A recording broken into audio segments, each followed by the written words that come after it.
lentecitos o esas gafas caleidoscópicas que tiene el libro, que se los muestro después.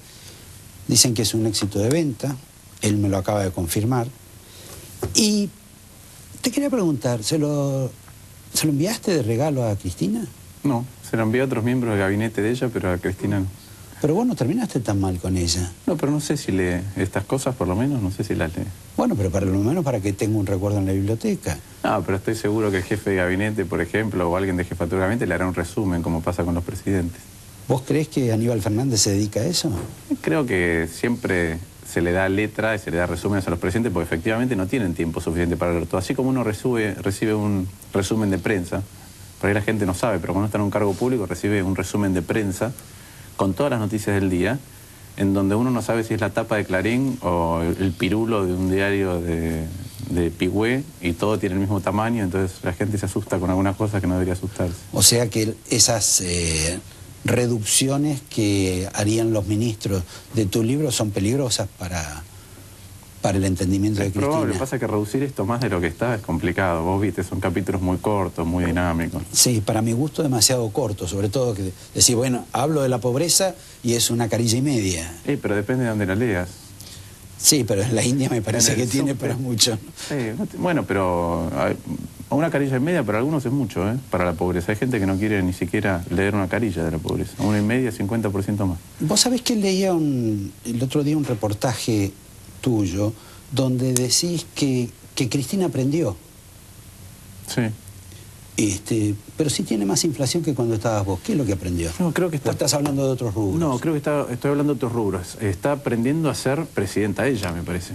Producto de dos cosas. Una es el ejercicio del poder y la otra es la desaparición física de Néstor Kirchner. Entonces me parece que eso la fuerza a ella, por lo menos, a adentrarse en cuestiones en las que antes no se adentraba.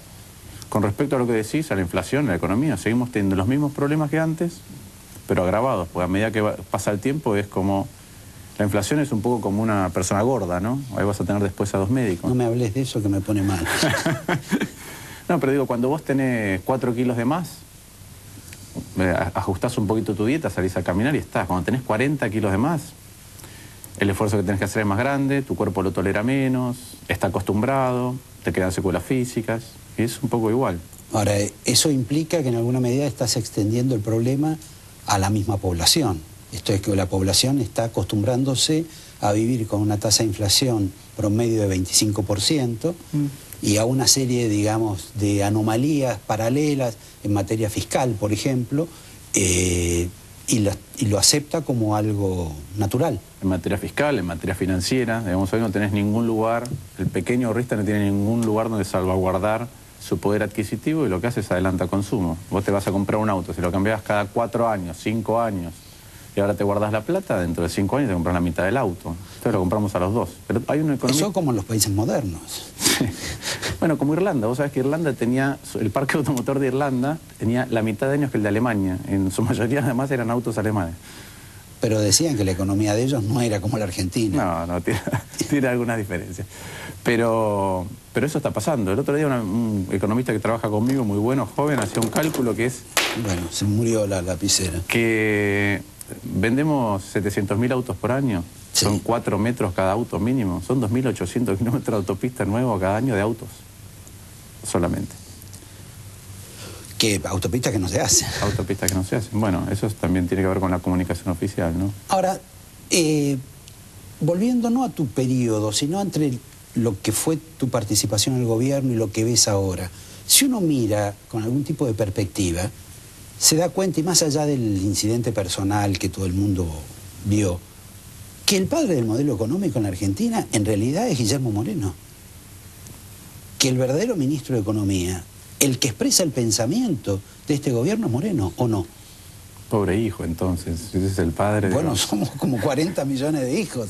No, me parece que llamar modelo a algunas cosas es bueno, un poco digamos, fuerte, yo estoy usando a la jerga oficial. Sí, es un poco fuerte, porque además hay muchos elementos de los cuales disfruta hoy el argentino, disfruta por lo menos el gobierno, que son casi obra de la casualidad o de la impericia actual y sobre todo de la que se fue acumulando. Me gusta lo de la suerte, pero de la impericia, ¿qué es lo que uno hace mal para que le salga bien? Y por ejemplo, cuando vos tenés una política que es expansiva cuando no la deberías tener, y esto vuelvo a la analogía médica, sí. A alguien que tiene, en los 90 hubo un periodo donde la economía se achicaba y le pedíamos más ajustes, es como a una persona que tiene raquitismo decirle que coma menos, pero cuando uno tiene 60 kilos de más, no puede seguir comiendo cada vez más, porque genera un problema.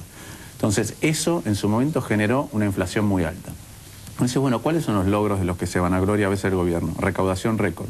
No, si suben los precios, automáticamente sube la recaudación. ¿Qué otra cosa? Consumo boom con tarjetas de crédito para electrodomésticos. Perdón, eso no es impericia, eso es adrede.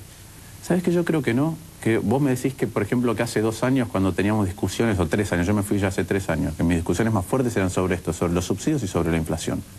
Discusiones que hoy no veo, digo, dicho sea de paso, pero vos pensás que ellos preveían, vamos a llegar al 2011 con 25-30% de inflación y eso nos va a favorecer en términos de la cantidad de dinero que recaudamos, en términos de la discrecionalidad de cuándo decidimos hacer un gasto, en términos de que vamos a tener más reservas, de que va a haber boom de consumo por motivos malos. Yo creo que no, que en muchos casos el gobierno actúa de determinada manera porque no entiende sistémicamente la economía, tiene consecuencias y después se renarra, genera un relato nuevo de por qué hizo lo que hizo, pero creo que es bastante casualidad. Discúlpame, por ahí lo digo, como dicen los jóvenes, en forma fuerte, pero vos lo que estás planteando es que hay un montón de gente ignorante en el gobierno, que tiene, digamos, la felicidad de acertar el billete de lotería. Sí, pero vos me estás diciendo que el padre del modelo es Guillermo Moreno, y después me preguntás si hay gente ignorante en el gobierno. Parece como, yo te es una autorrespuesta. Yo te estaba preguntando nomás, no estaba afirmando. Creo que es un gobierno que no se caracteriza por abrir el juego para tener un diagnóstico de casi nada. Vos me decís cuál es el diagnóstico en salud, cuál es el diagnóstico en trabajo, cuál es el diagnóstico en educación, cuál es el diagnóstico en economía. No es un gobierno que trabaje con muchos equipos, que se precien en el trabajo de hacer cada vez un diagnóstico más refinado y resolviendo problemas y avanzar a otros. No, creo que los problemas permanecen y que no hay una gestión por áreas muy especializada. Ahora, lo curioso que vos decís, por ejemplo, que Cristina aprendió por distintas circunstancias, inclusive por obligación, pero lo curioso es que la gestión de Cristina, en alguna medida, todavía parece menos abierta o flexible de lo que era Kirchner, Néstor, porque Néstor, por ejemplo, no hacía reuniones de gabinete y tenía una comunicación radial con algunas personas o con algunos ministros. Ahora no hay con nadie. No, pareciera que se achicó el radio, digamos. Exacto. La rueda es más chiquita, pasamos de rueda de camión a rueda de monopatín, puede ser.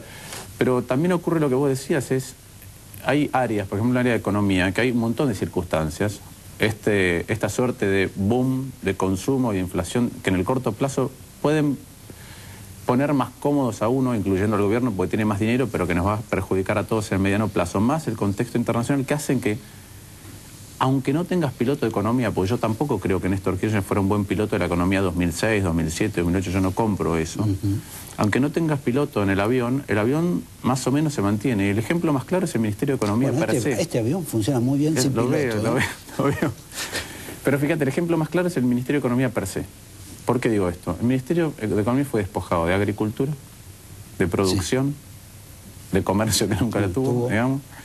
En términos de lo que es finanzas, no se hace nada, salvo movimientos espasmódicos con el Club de París, pero no se colocan títulos, no se genera por lo menos un diseño de cómo va a ser tu financiamiento en los próximos años, y te queda Hacienda. Digo, y Hacienda es presupuesto y tampoco lo está decidiendo el ministro. Por eso es que también el ministro puede ser candidato al mismo tiempo que el ministro de Economía. Porque le sobra tiempo. Si el ministerio fue desguazado. Pero hay varios ministerios que fueron desguazados. El de Educación también. Y todos siguen como ministros. Pero esto es un Ministerio de Economía que le quedó Finanzas y Hacienda. Y no tiene que manejar cotidianamente ninguna de las dos. Vamos a pasar un poquito a tu libro. Tu libro tiene algunos elementos curiosos para ustedes, por ejemplo. Explica que esto de que le venden un LCD por 500 cuotas y finalmente lo terminan perjudicando. Vale la pena por ese tipo de pequeñas o grandes asistencias. Pero también tiene un componente sobre el sexo. No sé cuál es la razón psicológica, pero de pronto habla de que el mundo sería un poco más feliz si repartieran pastillas azules gratis y se subsidiaran los hoteles alojamientos. ¿Cuál es el criterio de introducir el capítulo del sexo en un libro de un economista, que además fue exministro, para hacerlo más atractivo o porque a vos te parece que obviamente el sexo mueve el mundo, como más de una persona lo ha dicho. Me parece que